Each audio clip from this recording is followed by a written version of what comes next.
إن الحمد لله نحمده ونستعينه ونستغفره ونعوذ بالله من شرور أنفسنا ومن سيئات أعمالنا. من يهده الله فلا مضل له ومن يضلل فلا هادي له، وأشهد أن لا إله إلا الله وحده لا شريك له، وأشهد أن محمدا عبده ورسوله صلى الله عليه وسلم. أما بعد.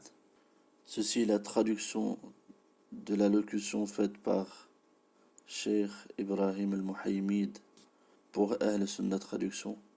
Et donc le Cheikh commence en disant que celui qui ne remercie pas les gens ne remercie pas Allah. Donc il demande qu'Allah récompense ceux qui tiennent ces projets d'appel à Allah et qu'il les rétribue du meilleur de ce qu'il rétribue aux gens qui secourent sa religion. Et donc, cette allocution a pour titre l'importance de l'unicité, comme les frères ont demandé.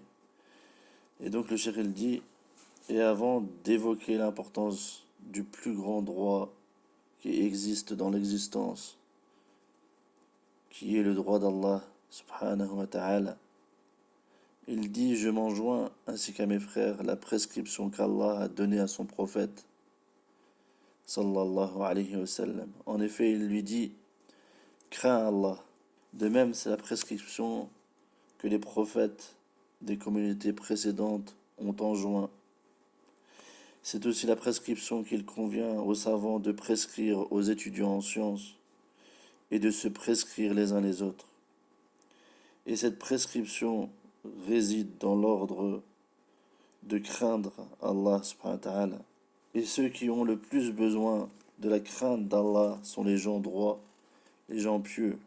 Et le musulman peut trouver cela étrange de dire cela, de dire que les gens qui ont le plus besoin de la crainte d'Allah subhanahu wa ta'ala sont les gens pieux.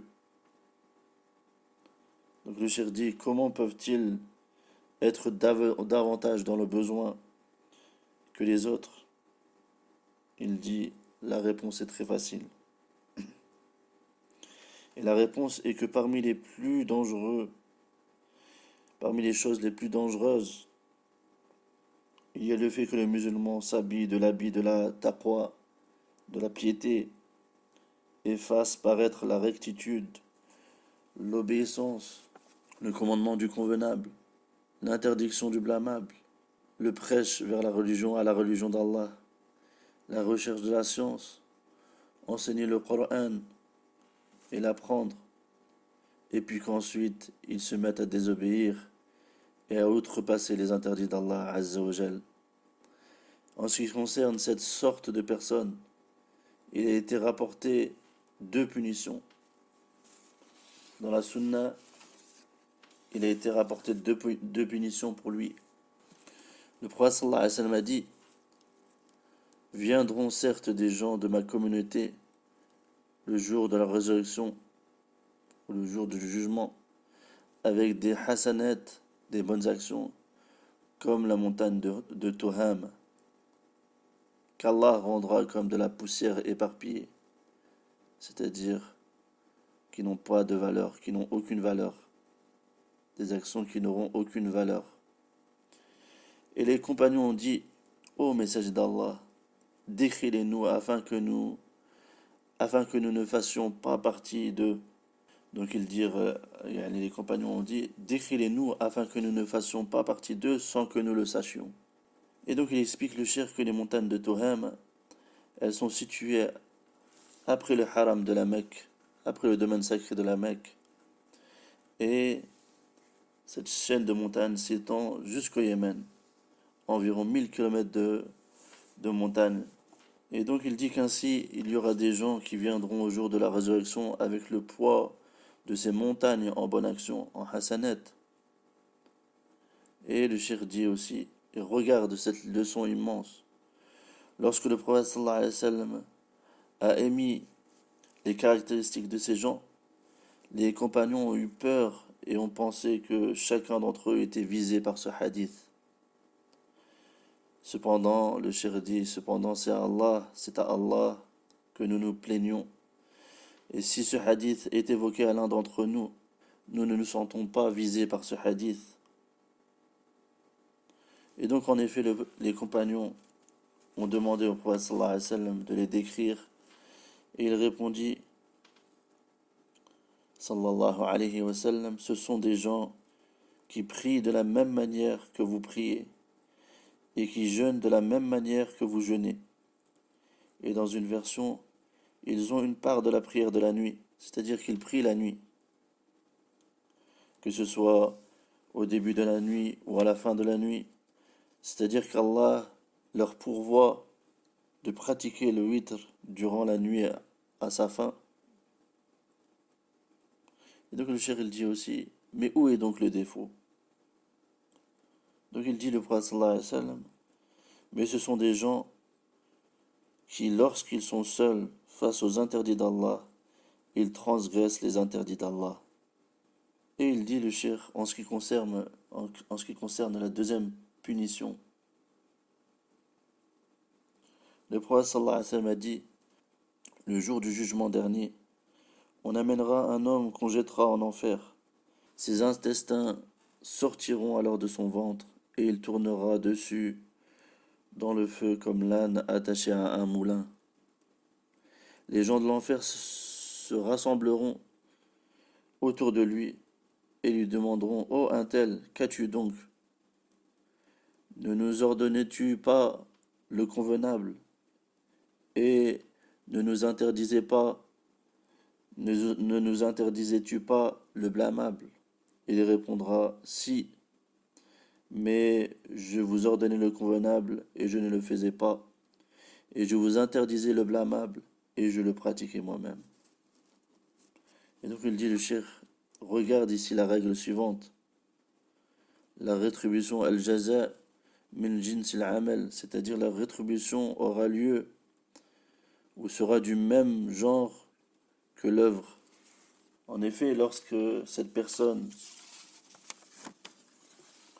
a tourné les regards des gens ici-bas vers lui, en leur montrant la rectitude, et le bien, et en leur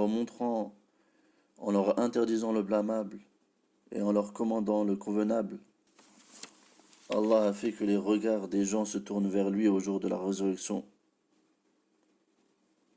Et donc le cheikh il dit que cela ne signifie pas que nous soyons préservés des péchés, car chez les gens de la sunna, la préservation des péchés n'a lieu que pour les prophètes, alayhimus salatu wassalam. Mais le voulu ici, ce sont ceux qui n'ont que pour but et devise et habit de nuit comme de jour de pécher et de désobéir à Allah. C'est-à-dire que dès qu'il en a l'occasion de transgresser les interdits d'Allah, il le fait. Mais en ce qui concerne le musulman qui se tient sur la voie droite et fait ce qu'il peut comme obéissance, et il fait ce qu'il peut pour s'écarter des péchés, et puis qu'ensuite son âme incitatrice au mal, ou bien les mauvais compagnons, le font tomber dans le péché, puis qu'ensuite il se repent et regrette, alors en effet, il n'entre pas dans ces punitions. Cette personne-là n'entre pas dans ces punitions. Et donc le cheikh, il dit que cette prescription, il convient de nous enjoindre celle-ci les uns les autres. Et maintenant, en ce qui concerne cette allocution, elle a pour titre l'importance de l'unicité, le tawhid. Pourquoi les gens de la sunna et du groupe mettent l'accent ou donnent de l'importance à l'unicité? Il dit donc le cheikh que c'est pour plusieurs raisons. La première raison, c'est que c'est le droit d'Allah Azza wa Jal. Ce que l'on sait d'après les règles de la législation, c'est que le droit devient plus important en fonction de l'importance de celui qui possède ce droit. Et ainsi, comme l'unicité est le droit d'Allah, alors il en devient plus important. Et c'est pour cela que le prophète sallallahu alayhi wa sallam a dit à Mu'adh, sais-tu le droit d'Allah ou connais-tu le droit d'Allah sur ses serviteurs et le droit de ses serviteurs sur Allah? Il dit, Allah et son messager sont plus savants. Il répondit, Haqqullahi ala al-ibad an ya'buduh wa la yushriku bihi shay'a. Le droit d'Allah sur ses serviteurs, c'est qu'ils l'adorent et ne lui associent rien. Et donc le droit le plus important est celui d'Allah Azza wa Jal. Et parmi les droits d'Allah, le plus important droit d'Allah Azza wa Jal, c'est l'unicité d'Allah Azza wa Jal, c'est-à-dire de l'unifier dans son adoration, de lui vouer un culte exclusif. Et donc le cheikh il dit que cette règle est également appliquée au prophète sallallahu alayhi wa sallam. En effet, le droit du prophète sallallahu alayhi wa sallam sur la communauté est plus important que le droit d'un autre, et ainsi de suite. Le droit des parents est plus important que le droit d'autrui, et pareil, le droit de la tante maternelle ou de l'oncle paternel n'est pas de la même importance que le reste des droits des proches, et le droit du voisin est plus important que celui qui est éloigné de toi, etc. Et la deuxième raison pour laquelle les gens de la sunna et du groupe mettent l'accent sur l'unicité, c'est qu'Allah subhanahu wa ta'ala n'a envoyé les prophètes que dans le but de répandre l'unicité d'Allah Azza wa Jal. Allah Azza wa Jal a dit وَمَا خَلَقْتُ الْجِنَّ وَالْإِنسَ إِلَّا لِيَعْبُدُونَ. Et je n'ai créé les djinns et les hommes que pour qu'ils m'adorent. وَمَعْنَا يَعْبُدُونَ يُوَحِّدُونَ. Et le sens de يَعْبُدُونَ, c'est-à-dire qu'ils m'adorent, qu'ils adorent Allah Azza wa Jal, c'est-à-dire qu'ils l'unifient dans son adoration. Et donc il dit le cheikh, ô étudiant en sciences, tout verset dans le Coran où l'adoration est ordonnée, c'est en effet un ordre de l'unifier. Et Allah Ta'ala a dit aussi, وَمَا أَرْسَلْنَا مِن قَبْلِكَ مِن رَسُولٍ إِلَّا نُوحِي إِلَيْهِ أَنَّهُ لَا إِلَهَ إِلَّا أَنَا فَاعْبُدُونِ. Et donc selon le sens rapproché, Allah Ta'ala a dit, et nous n'avons pas envoyé avant toi un messager sans que nous lui ayons révélé point de divinité digne d'être adoré si ce n'est moi, si ce n'est Allah, c'est-à-dire adorez-moi donc. Et donc, tous les prophètes sont venus avec l'unicité d'Allah. Et en effet, Ya'qub, c'est-à-dire Jacob, alors qu'il était dans les affres de la mort, et alors que ses fils, ses enfants étaient des prophètes, il comprenait le tawhid, l'unicité. Ya'qub n'a pas dit, ça suffit, j'ai appelé à l'unicité, ceci est suffisant. Il dit, comme dans les versets d'Allah Azza wa Jal, Am kuntum shuhada إذ حضر يعقوب الموت إذ قال لبنيه ما تعبدون من بعدي قالوا نعبد إلهك وإله آبائك إبراهيم وإسماعيل وإسحاق إلها واحدا ونحن له مسلمون. Donc Allah Azza wa Jalla dit, étiez-vous témoins quand la mort se présenta à Jacob et qu'il dit à ses fils, qu'adorerez-vous après moi? Ils répondirent, nous adorerons ta divinité et la divinité de tes pères, Ibrahim, Ismaïl et Ishaq, une divinité unique et à laquelle nous sommes soumis. Et donc Ya'qub, au moment de la mort, dans les affres de la mort, il leur recommandait, il leur affirmait, il ancrait l'unicité chez ses enfants.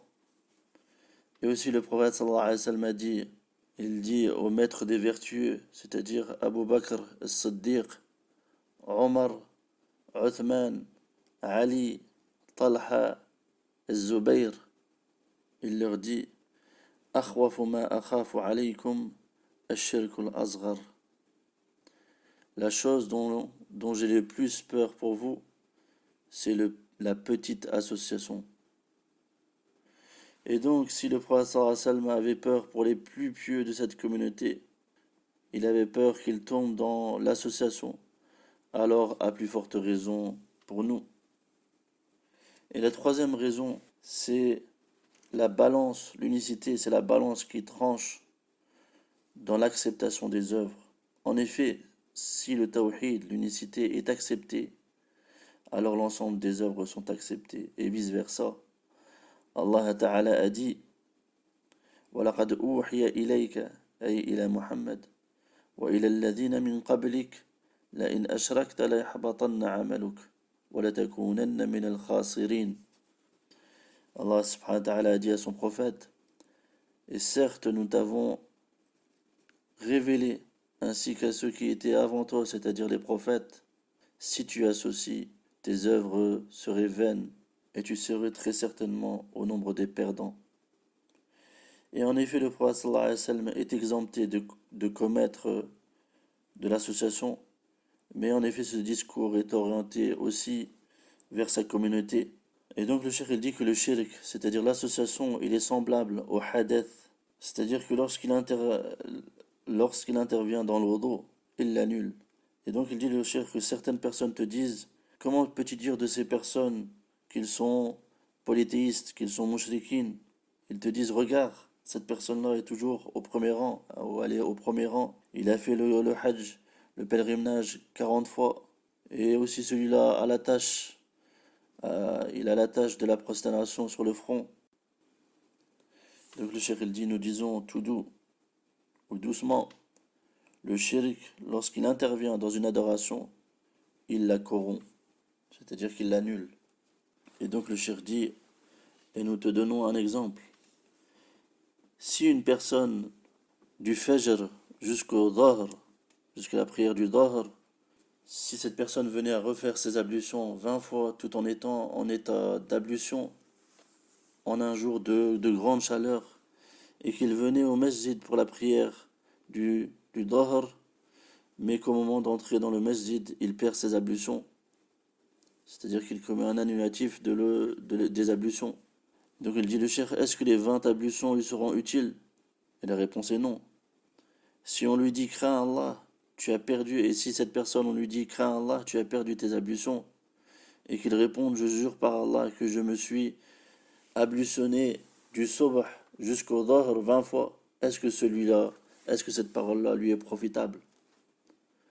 Donc le cheikh il dit non, je jure par Allah, car le hadith est entré dans la purification et il l'a alors corrompu. Et le cheikh jure donc que le shirk annule toutes les adorations et les rend poussière éparpillée sans aucune valeur auprès d'Allah Azza wa Jal, comme il en a informé dans le Coran.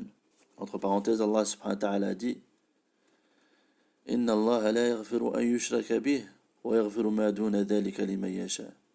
Certes, Allah ne pardonne pas qu'on lui associe, mais il pardonne en deçà de cela à qui il veut. Et la quatrième raison, c'est que tu seras éprouvé au sujet de l'unicité dans ta tombe, au sujet de l'unicité d'Allah Azza wa Jal. Et le cheikh jure par Allah qu'Allah ne te questionnera pas au sujet des manigances des ennemis, de la jurisprudence, des événements qui se produisent ici-bas, ni des différents groupes, ni la science du jarh et du ta'dil, c'est-à-dire de la critique et du fait de rendre une personne juste, ni au sujet du jeûne, etc., etc. Mais plutôt il te questionnera au sujet de l'unicité d'Allah Azzawajal. Et écoute comment le prophète sallallahu alayhi wa sallam a mis en garde, il a mis en garde la communauté contre les choses qui se produisent dans la tombe. Il dit sallallahu alayhi wa sallam, il m'a été révélé que vous allez être éprouvés. وَلَقَدْ أُوحِيَ إِلَيَّ أَنَّكُمْ تُفْتَنُونَ فِي قُبُورِكُمْ أو ستفتنون في قبوركم مثل أو قريب من فتنة الدجال.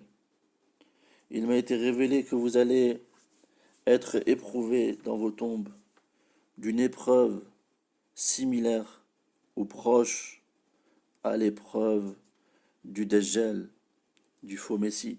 Donc le cheikh dit, ô étudiant en sciences, afin que tu connaisses la grande épreuve de la tombe, tu dois connaître l'épreuve du Dajjal ou une partie de celle-ci. C'est-à-dire qu'il convient que tu la connaisses ou tu connaisses une partie de celle-ci. Donc il dit que l'épreuve du Dajjal est la plus grande épreuve, la plus grande fitna, le plus grand trouble. Le prophète sallallahu alayhi wa sallam a dit, il dit selon le sens, et le hadith est dans le Bukhari ou Muslim, et dans ce hadith, le prophète sallallahu alayhi wa sallam évoque qu'il n'y a pas de plus grande épreuve que l'épreuve du Dajjal depuis qu'Allah subhanahu wa ta'ala a créé les cieux, jusqu'à ce qu'Allah hérite de la terre. Et le cheikh dit aussi, nous allons te donner une deuxième preuve. Et donc il dit le cheikh que si l'épreuve du Dajjal a de l'ampleur dans ton cœur, alors l'épreuve de la tombe, qui est l'unicité d'Allah, aura de l'ampleur dans ton cœur. Le prophète sallallahu alayhi wa sallam a dit, l'homme ira rencontrer le Dajjal, tout en sachant que c'est le Dajjal. Or, il retournera en croyant que c'est le Seigneur et la divinité. Qu'Allah nous en préserve. L'homme ira le voir et verra les choses qui sont de l'ordre des choses qui sont de l'ordre de l'inhabituel. Il dira au ciel de faire tomber la pluie. Il fera sortir les trésors de la terre. Il dira à la personne, si je fais revivre tes parents, croiras-tu en moi? Et il dira oui. Et il fera sortir de terre deux shayatin sous la forme de diables, sous la forme de, de ses parents, qui lui diront de suivre le Dajjal. Ils lui diront, ô fils, obéis, je jure par Allah que c'est ton Seigneur. Et il croira et deviendra alors mécréant, qu'Allah nous en préserve. Et donc le cheikh jure par Allah que tu seras éprouvé dans ta tombe par rapport au tawhid, par rapport à l'unicité d'Allah Azzawajal, et pour étayer l'immense épreuve des tombes par rapport à l'unicité, il évoque un autre hadith du prophète sallallahu alayhi wa sallam, qui est le suivant, c'est que l'homme attachera sa famille, les membres de sa famille, les femmes de sa famille, ses filles, avec des chaînes par peur qu'ils se rendent vers le Dajjal. Et pourquoi ceci? Et pourquoi cela? Parce que les suiveurs les plus nombreux, les suiveurs du Dajjal, qui seront en plus grand nombre, seront les femmes. Et enfin, le cheikh dit, écoute le dernier hadith qui est dans Muslim, où le prophète sallallahu alayhi wa sallam dit, selon le sens, il n'y a pas un prophète sans qu'il n'ait mis en garde contre le Dajjal. Et donc Nuh, Moussa, Ibrahim, Yaqub, etc., tous les prophètes ont mis en garde contre le Dajjal. Et donc la cinquième raison que le cheikh évoque, c'est que tu seras donc questionné dans ta tombe au sujet de trois choses. Qui est ton Seigneur? Man Rabbuk? Ma dinuk? Quelle est ta religion? Man Nabiyuk? Qui est ton prophète? Et toutes ces questions sont de l'ordre ou sont des sujets relatifs à l'unicité d'Allah Azzawajal et à la croyance. Et si tu ne concrétises pas l'unicité d'Allah Azzawajal dans sa divinité, dans sa seigneurie et dans ses noms et attributs, alors tu ne pourras pas répondre. Et pourquoi ça? Allah Azzawajal a dit, يثبت الله الذين آمنوا. Allah a affermi ceux qui ont cru. Et il n'a pas dit يثبت الله الذين أسلموا. Il n'a pas dit Allah a affermi ceux qui se sont soumis. Ceux qu'Allah a affermis, ce sont ceux qui ont cru. Ce sont les gens de la foi. Ce sont les gens de la foi qui ont une foi authentique, une croyance authentique. Et donc le cheikh dit que ces questions seront répétées le jour de la résurrection. Et la preuve, c'est ce qui est venu dans le Coran. Il explique que sur la terre où les gens seront rassemblés, tu seras questionné une autre fois. Allah Ta'ala a dit, ماذا أجبتم المرسلين? Qu'avez-vous répondu aux envoyés? Et le prophète sallallahu alayhi wa sallam a dit, vous allez être questionné à mon sujet. Qu'allez-vous donc dire? Et aussi une autre preuve, c'est qu'Allah subhanahu wa ta'ala a dit ماذا كنتم تعبدون? Qu'adoriez-vous donc? Et donc le cheikh il dit que cela est une question sur l'unicité. Et en ce qui concerne la parole d'Allah, ماذا أجبتم المرسلين? Qu'avez-vous donc répondu aux envoyés? Cela est une question relative au prophète et à sa religion. Et sixième et dernière raison, c'est que le besoin des gens qu'ils ont vis-à-vis de l'unicité d'Allah est plus important que leur besoin de se nourrir et de boire. Le prophète sallallahu alayhi wa sallam a dit, l'islam a commencé étranger et il redeviendra étranger. Ou l'islam a commencé étrange et il redeviendra étrange. Et Touba lil ghuraba, c'est-à-dire le Jannah, le paradis sera octroyé aux étrangers. Et donc il dit le cheikh, pourquoi l'islam a-t-il débuté comme une chose étrange? Il dit car ils appelaient à l'unicité, le prophète sallallahu alayhi wa sallam et les compagnons, ils appelaient à l'unicité, à délaisser toutes les fausses divinités.